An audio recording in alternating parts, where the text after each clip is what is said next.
Baik, bismillahirrahmanirrahim. Assalamualaikum warahmatullahi wabarakatuh. Perkenalkan, nama saya Muhammad Nugraha dari Prodi Pendidikan Sosiologi FKIP Universitas Muhammadiyah Makassar. Di sini saya ingin menyelesaikan tugas saya yang mengenai teori-teori agama, di mana pada mata kuliah ini mengenai sosiologi agama, di mana pada dosen pengampu saya yakni Bapak Rinaldi SPD MPD.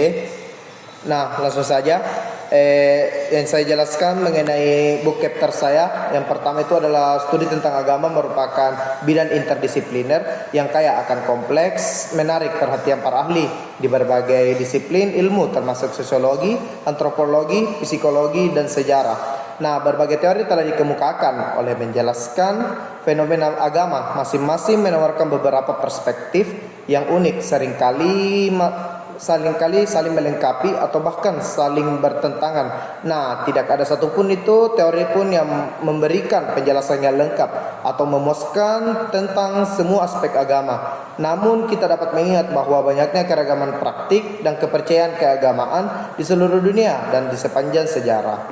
Nah, langsung saja kita masuk di beberapa teori yang akan saya bahas. Yang pertama itu sebelumnya saya jelaskan dulu tentang teori. Apa itu teori? Nah, teori itu teman-teman adalah penjelasan yang matang tentang fenomena alam yang dibangun melalui metode ilmiah, seringkali menggabungkan fakta, hipotesis, dan hukum. Nah, sedangkan teori dalam agama itu adalah sebuah kerangka penjelasan yang digunakan untuk memahami berbagai aspek keberagaman, mulai dari asal-usul agamanya, fungsinya dalam masyarakat, hingga pengalaman religius individu.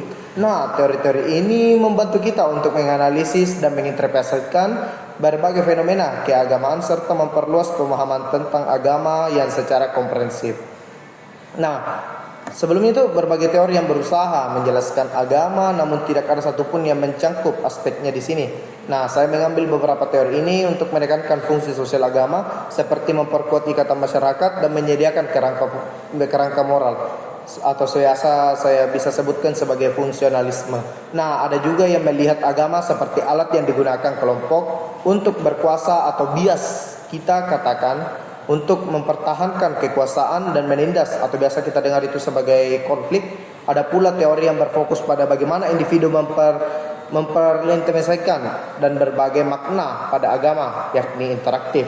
Nah, ada juga teori yang menjelaskan bagaimana agama berevolusi dari perspektif biologis seperti evolusioner. Nah, penting kita ingat teman-teman bahwa semua teori ini bukanlah saling eksklusif, tetapi teori saling melengkapi dan memberikan pemahaman yang lebih komprehensif tentang kompleksitas agama. Nah, penerapan teori ini juga mempertimbangkan konteks budaya dan sosial yang spesifik. Nah, yang pertama itu teman-teman adalah teori fungsionalisme. Fungsionalisme itu memiliki akar dalam karya Emile Durkheim, seorang sosiologi Prancis yang berpengaruh di abad ke-19 dan awal abad ke-20.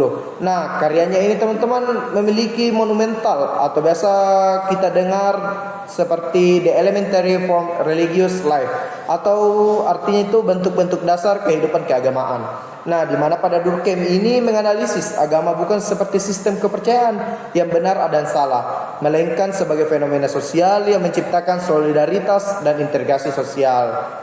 Nah, di mana pada Durkheim ini berargumen bahwa agama pada dasarnya memiliki perwujudan dari kekuasaan sosial yang menyatukan masyarakat dan membentuk identitas kolektif. Ritual-ritual keagamaan menurut Durkheim itu bukan hanya untuk memperkuat ikatan sosial, tetapi menegaskan kembali ikatan bersama anggota masyarakat.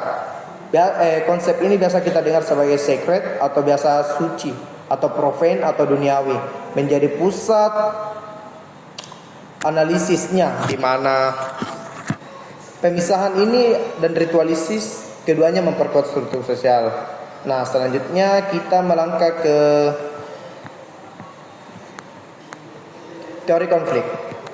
Nah, teman-teman, teori konflik ini memiliki akar dalam pemikiran sosiologi klasik, khususnya pada karya Karl Marx, yang menekankan peran ideologi dalam mempertahankan struktur kekuasaan yang tidak adil. Meskipun Marx sendiri tidak secara khusus membahas agama dalam kerangka teori konflik, gagasannya tentang perjuangan kelas dan dominasi ideologis kemudian diterapkan pada studi agama. Sosiologi selanjutnya itu seperti Max Weber juga berkontribusi pada pemahaman tentang hubungan antar agama, kekuasaan, dan konflik. Nah, di mana pada Weber ini menganalisis bagaimana agama dapat menjadi sumber yang baik, legitimasi maupun resistensi terhadap kekuasaannya. Nah, teori selanjutnya itu adalah teori interaktif.